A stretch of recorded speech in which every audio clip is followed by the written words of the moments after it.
Hello everybody, good morning. Welcome to this new lecture on the oil and gas facilitating contract training. Since we started this training, we said our aim is to help you or to reveal to you the secret about oil and gas facilitating business. How does it work? How does it work? Who are the players? And how do we close a deal?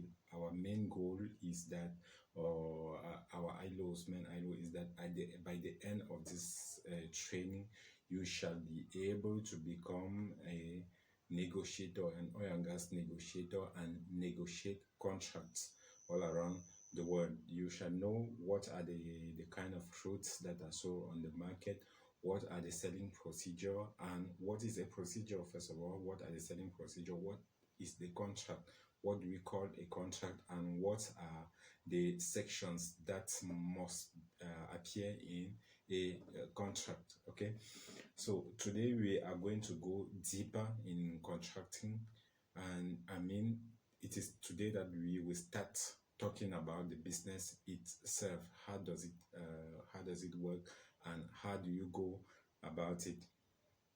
So we mentioned the type of contract. In the contracting, we have three types of contract. In contracting, you have the contract itself and the procedure. So talking about the contract, we have three types of contracts. The CIF, which is cost, insurance, freight. Okay, we have the FOB, freight on board, and we have the TTT, tanker to tanker transfer. Okay, these are actually delivery terms, but each have a distinctive feature in the manner they are drawn.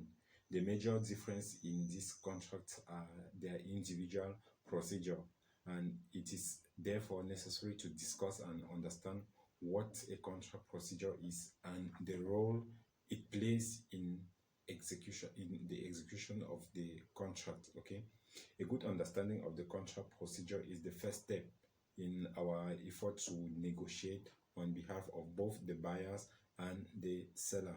Every contract has a procedure, and the procedure is what is adhered in the executive of the contract. So it is very important for you to know how to read the contract, and understand it very well, because if you do not understand the contract, I think you agree with me that you will not be able to complete the deal. You will not be able to negotiate, or to you will be voiceless, or even clueless during the meeting. Okay, and you will never be able to close a contract.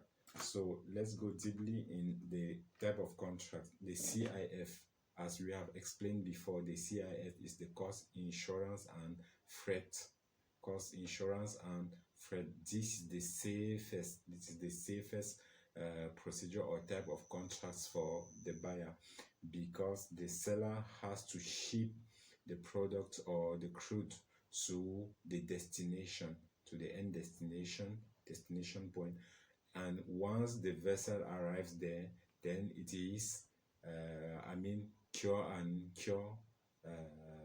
There's a cure and cure report, and once it is ascertained, it is at that time that the seller receive his money. Okay, so this is the best contracts, the best form of contract for the buyer. Okay, and in any SPA, sell purchase agreement or contract, you will see it as a title, whether it is a CIF or TTT. You have to keep in mind that the CIF, usually the commission is something of around 2%, okay, which shall be shared in between all the intermediate, all the players except the buyers and the seller.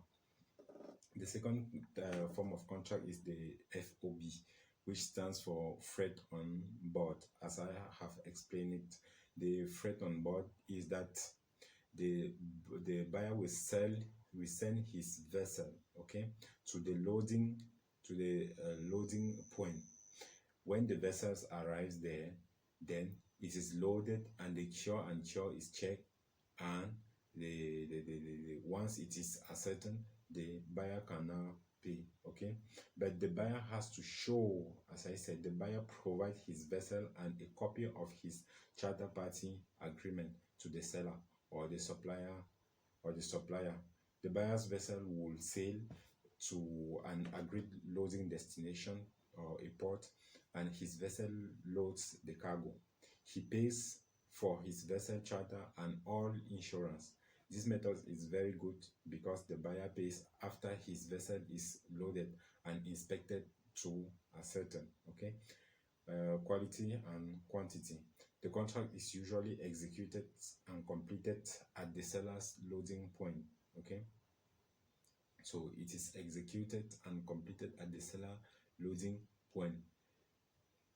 The pitfall of this type of contract is that the seller is not responsible for what happened on the way to your discharge point. Okay, so whether you get attacked in the international waters or whatever, that does not concern the buyer, the seller anymore. You are fully or 100% responsible. You have bought, the contract is completed.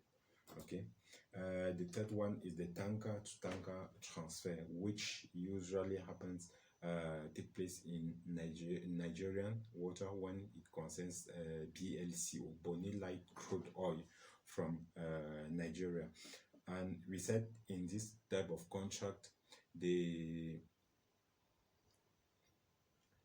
seller vessel will send a document. The captain of the seller vessel will send a signal or a document to the captain of the receiver vessel or the buyer vessel, which is called the NOR, the notice of readiness, to say to notify him that he is about to sail. Then let's meet at a certain agreed point, and the buyer's vessel, captain of the buyer's vessel, will also respond with another document which is called the ETA, which stands for expected time of arrival. This is to clarify or to tell him that, okay, I will arrive at that point at this moment, maybe 12 noon, maybe 1:30 p.m. or something like that. Okay, and then they will start shipping. Once they arrive there, since it is in international water, then they will connect their hose. They will align and connect the hose from which they now pipe the crude into the feeder vessel, which is the vessel of the buyer. Okay, the seller gets paid after the product is transshipped into the buyer's vessel, cure and cure conducted, and all the relevant documents are presented to the buyer's bank as specified in the contract. However, most sellers will require the buyer to open an irrevocable letter of credit. Okay, as I said it before, be very careful before you ask your buyer to raise the irrevocable letter of credit, because there are some people playing around. Once they have it, they will use it to get